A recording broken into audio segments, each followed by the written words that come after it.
अलैकुम वरहमतुल्लाहि वबरकातुहू।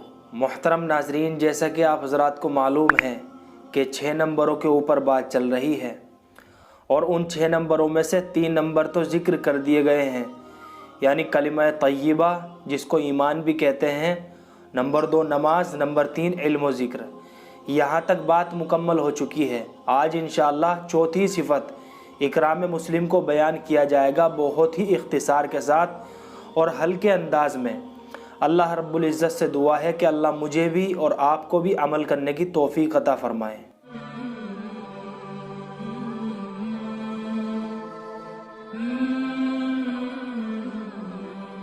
तो चौथा नंबर इकराम मुस्लिम है और इकराम मुस्लिम से ये चाहा जा रहा है कि खुसूसन हमारे अंदर, उमूमन पूरी उम्मत के अंदर जोड़ पैदा हो जाए और हम एक दूसरे के हुकूक की अदायगी की फ़िक्र करें और हमारे अखलाक हुजूर अकरम सल्लल्लाहु अलैहि वसल्लम के अखलाक जैसे हो जाए।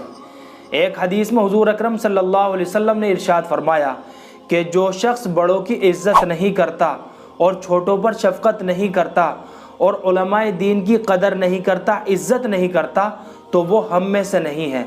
और हम में से मुराद यानी हमारी उम्मत में से नहीं है। और एक हदीस में हुजूर अकरम सल्लल्लाहु अलैहि वसल्लम का इरशाद है कि मखलूक सारी की सारी अल्लाह ताला की आयाल है और अल्लाह को ऐसा शख्स बहुत महबूब है जो उसकी आयाल के साथ एहसान करे।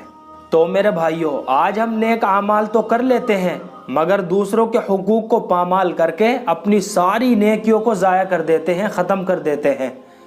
एक हदीस में हुजूर अकरम सल्लल्लाहु अलैहि वसल्लम ने इरशाद फरमाया कि मेरी उम्मत का मुफलिस वो शख्स होगा जो कल क़यामत के दिन पहाड़ों के बराबर नेकियां लेकर आएगा, मगर किसी को गाली दी होगी, किसी को तमाचा मारा होगा, किसी का खून नाहक बहाया होगा, तो ये लोग आएंगे और अपने हुकूक के बकदर उससे नेकियां लेकर चले जाएंगे, यहाँ तक कि उसकी सारी नेकियां ख़त्म हो जाएगी और हुकूक वाले अब भी बाकी रह जाएंगे। तो हुकूक वालों के गुनाह उसके सर पर डाल दिए जाएंगे और फिर उसको घसीट कर सीधा जहन्नुम में फेंक दिया जाएगा। अल्लाह हमारी हिफाजत फरमाए। लिहाजा हम हमारे हक़ की रियायत करते हुए दूसरों के हुकूक को अदा करने वाले बने। दूसरों को तो हक़ देना ही है, उसमें 2 बातें हैं, एक है अखलाक और एक है मामलात। अखलाक और मामलात की दुरुस्तगी से आपस में जोड़ पैदा होगा और गैरों के ईमान में दाखिल होने की राहें खुलेगी।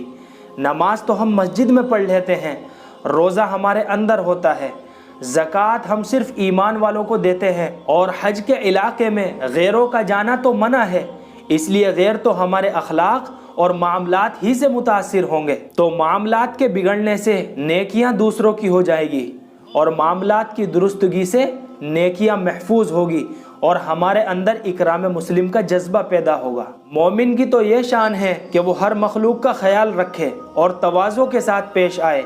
जो चीज़ अपने लिए पसंद करे वही चीज़ दूसरे के लिए पसंद करे। तकब्बुर, बुग़्ज़, कीना और हसद को दिल के अंदर जगह न दे और सबके साथ अच्छे अखलाक से पेश आए। अपने हकूक़ के बारे में सखावत से काम ले, यानी माफ़ करने वाला बने और दूसरों के हर हक़ को अदा करने वाला बने। दूसरों की इज़्ज़त को अपनी इज़्ज़त समझे। किसी के अंदर कोई ऐब देखे तो उसको छुपा ले, कोई मशवरा चाहे तो उसको सही मशवरा दे और हैसियत के मुताबिक ज़रूरतमंदों की मदद भी करे।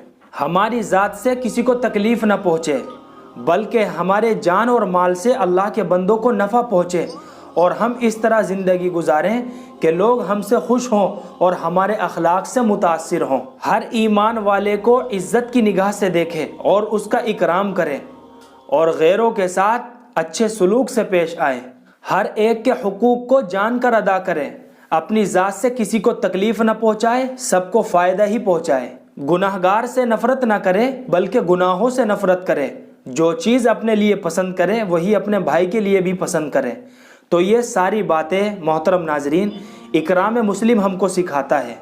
अब इकराम मुस्लिम की हकीकत को हासिल करने के 6 तरीक़े हैं जो मैं आपको बताता हूँ। सबसे पहला तरीक़ा, इकराम मुस्लिम के खूब फ़ज़ाइल सुनिए, पढ़िए और उसके ऊपर अमल कीजिए। नंबर 2, लोगों में चल फिर कर इकराम मुस्लिम की खूब दावत दीजिए। नंबर 3, अल्लाह से रो रो कर इकराम मुस्लिम की खूब हकीकत को मांगिए। نمبر 4، اپنے اندر تواضع پیدا کیجئے اور اپنے آپ کو حقیر سمجھیے۔ نمبر 5، ہر ایک کی عزت کیجئے، ہر ایمان والے کا اکرام کیجئے۔ نمبر 6، اس شخص سے معافی مانگ لیجئے جس کو آپ کی ذات سے تکلیف پہنچی ہو۔ تو محترم ناظرین، یہ 6 نمبروں میں سے چوتھا نمبر تھا، اور اللہ سے دعا ہے کہ جتنی باتیں کہی گئی ہیں اللہ مجھے بھی اور آپ کو بھی عمل کرنے کی توفیق عطا فرمائے۔ کل انشاءاللہ 5واں نمبر بیان کیا جائے گا۔